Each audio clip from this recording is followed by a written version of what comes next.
بسم اللہ الرحمن الرحیم۔ آج بات کریں گے سورہ اش-شعراء کی، جو 19ویں پارے وقول الذین میں آتی ہے۔ یہ قرآن کی 26 سورت ہے اور اس کا ریولیشن آرڈر ہے 47۔ یہ مکی صورت ہے اور اس کا جو نام ہے وہ اسی صورت کی آیت نمبر 224 سے لیا گیا، جس میں شاعروں کا ذکر ہے۔ شاعر کی جمع ہے شعراء۔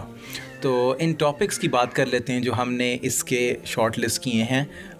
4 طرح کے ٹاپکس ہم نے ڈیسائیڈ کیے ہیں۔ نمبر 1 حضور صلی اللہ علیہ وسلم کو تسلی، نمبر 2 7 انبیاء کا ذکر اور ان کی کہانی، نمبر 3 قرآن کا تذکرہ پچھلی کتابوں میں، اور نمبر 4 شاعروں کی مذمت۔ تو ٹاپک نمبر 1، اللہ پاک نے نبی صلی اللہ علیہ وسلم کو تسلی دی اور یہ بتایا کہ آپ زیادہ پریشان نہ ہوں اگر یہ لوگ آپ کی باتوں پر یقین نہیں اور آپ کے پیغام کو نہیں مان رہے۔ پچھلے لوگوں کا بھی یہی طرز عمل رہا ہے پچھلے انبیاء کے ساتھ۔ تو یہ ایک تسلی دی نبی پاک صلی اللہ علیہ وسلم کو، کیونکہ حضور صلی اللہ علیہ وسلم بہت پریشان ہو جاتے تھے، تو اس وجہ سے اللہ پاک نے یہ ان کو ایک تسلی دی ہے۔ اور دوسرے نمبر پہ ہے ٹاپک نمبر 2، پروفٹس کی 7 سٹوریز۔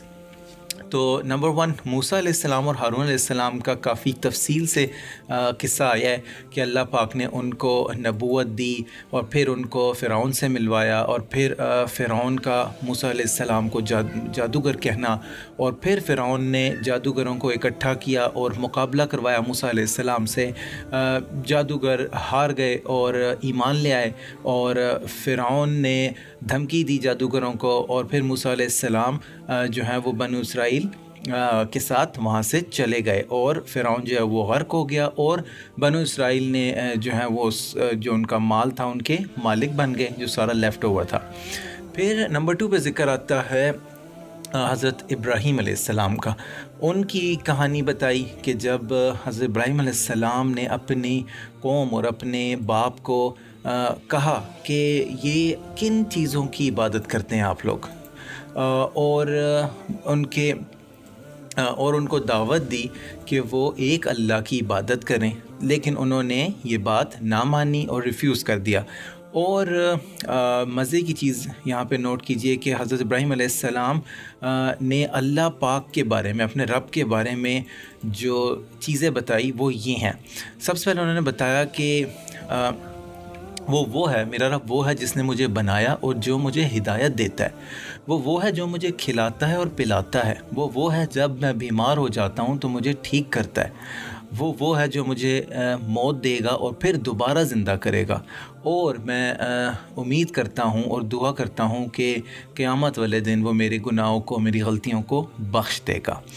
اس کے بعد ذکر آتا ہے حضرت نوح علیہ السلام کا، قوم عاد، قوم سمود، قوم لوط اور حضرت شعیب علیہ السلام۔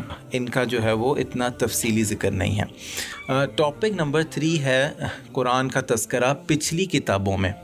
تو اللہ تعالیٰ نے یہ مینشن کیا کہ یہ قرآن جو ہے یہ ایک ایماندار فرشتے کے ذریعے اترا ہے اور نازل ہوا ہے، اور یہ نبی پاک صلی اللہ علیہ وسلم کے دل میں اتارا گیا، اور قرآن کا ذکر جو ہے وہ پچھلی کتابوں میں، پچھلی جو کتابیں، آسمانی کتابیں، ان میں بھی ہے۔ اور اللہ تعالیٰ نے کہا کہ کیا یہ کافی نہیں ہے نشانی کہ جو یہود کے علماء ہیں وہ اس کتاب کو مانتے ہیں اور اس کا ذکر اور نبی پاک صلی اللہ علیہ وسلم کا وہ جو ان کو جانتے ہیں۔ تو اس کے بعد ٹاپک نمبر 4 ہے شاعروں کی مذمت۔ تو اللہ پاک نے یہ فرمایا کہ وہ گمراہ لوگ ہیں جو بیسیکلی ان شاعر کے پیچھے چلتے ہیں، اور وہ ان شاعروں کی بات کر رہے ہیں اللہ میاں کہ جو وہ کہتے کچھ ہیں اور کرتے کچھ ہیں، ان کے قول و فعل میں تضاد ہوتا ہے، ان شاعروں کی بات کر رہے ہیں۔ اور بتایا گیا کہ یہ جو شاعر ہیں نا وہ بیہودہ کلمات کہتے ہیں، اور یہ اپنی سوچ میں بھٹکے ہوئے ہیں، گم ہیں، ان کو نہیں پتہ ہے کیا کہہ رہے ہیں۔ اب اس میں جو ایکسیپشن ہیں وہ اس طرح کے شاعر ہیں جو آنیسٹ ہیں، ایماندار پوئٹس ہیں، جو اچھی باتیں کہتے ہیں، ایسے شاعر بھی ہیں، اور وہ لوگ ہیں جو اچھے عمل والے ہیں۔ اللہ پاک ہمیں سمجھنے کی اور عمل کرنے کی توفیق عطا فرمائے، آمین۔